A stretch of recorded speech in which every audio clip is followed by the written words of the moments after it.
The White House says it has completed contact tracing for any positive COVID cases at the White House, but with at least 18 cases linked to the White House or the Trump campaign or events at the White House, how did we get here? NBC News Now correspondent Simone Boyce lays out the timeline. As President Trump continues to fight COVID-19, several people, from U.S. senators to his inner circle, are also testing positive for the virus. Here's what we know and why the story isn't over. Today it is my honor to nominate one of our nation's most brilliant and gifted legal minds to the Supreme Court. On Saturday, September 26th, more than 150 people attend this White House ceremony celebrating Supreme Court nominee Amy Coney Barrett. Many guests do not wear masks or keep their distance. In the coming days, at least 9 people at the event, including the president, are diagnosed with COVID-19. Many can be seen here in these first few rows. The event soon moves indoors, and later that same day, Trump holds a large outdoor rally in Pennsylvania. On November 3rd, Pennsylvania will decide whether we end the pandemic, defeat the virus, and return to record prosperity. Meanwhile, former advisor Kellyanne Conway and former New Jersey Governor Chris Christie join other campaign officials in prepping the president for the upcoming debate. They both later test positive for the virus. No one was wearing masks in the room when we were prepping the president during that period of time. Trump attends both indoor and outdoor events on Sunday and Monday, which brings us up to Tuesday, debate day.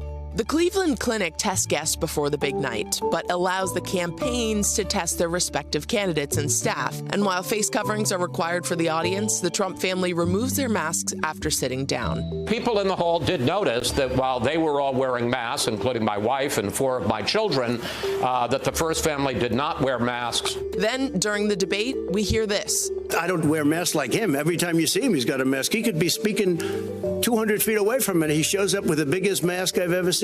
So far, no one from Biden's camp has tested positive, but the city of Cleveland says at least 11 positive tests can be traced back to debate organizers and the media.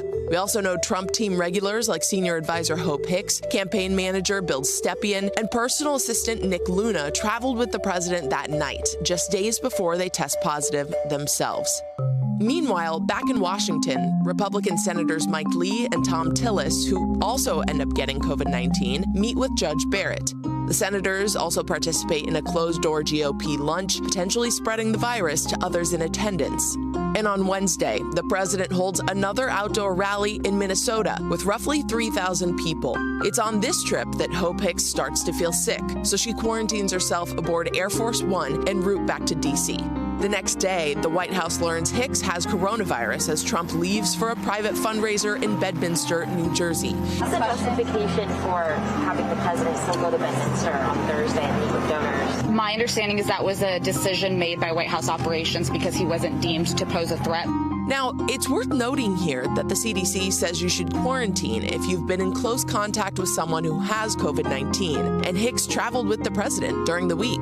Ultimately, more than 200 guests attend that fundraiser in New Jersey. Trump starts showing symptoms on the way home. And back on Capitol Hill, Senator Lee speaks at a judiciary meeting just one day before testing positive. And while the group is socially distanced, several senators are in attendance. Senator Ron Johnson is also spotted on the Senate floor. He didn't attend Saturday's Rose Garden event, but he still tests positive a couple days later.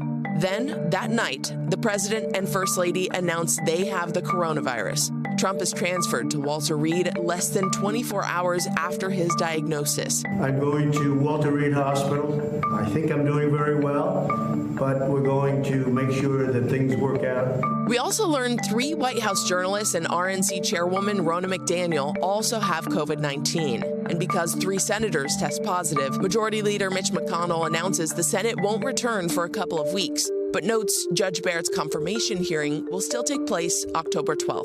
It's worth mentioning many Trump officials have tested negative, but that doesn't mean they're out of the woods just yet. While the White House hasn't released a list of all confirmed cases, 2 administration officials are telling NBC News that contact tracing has been completed, and the White House is calling into question links to the Barrett ceremony. But we're still hearing about other staffers testing positive, including senior advisor Stephen Miller.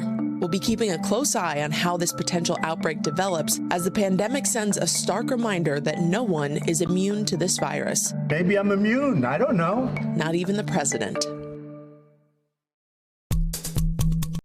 Hey, NBC News viewers, thanks for checking out our YouTube channel. Subscribe by clicking on that button down here and click on any of the videos over here to watch the latest interviews, show highlights, and digital exclusives. Thanks for watching.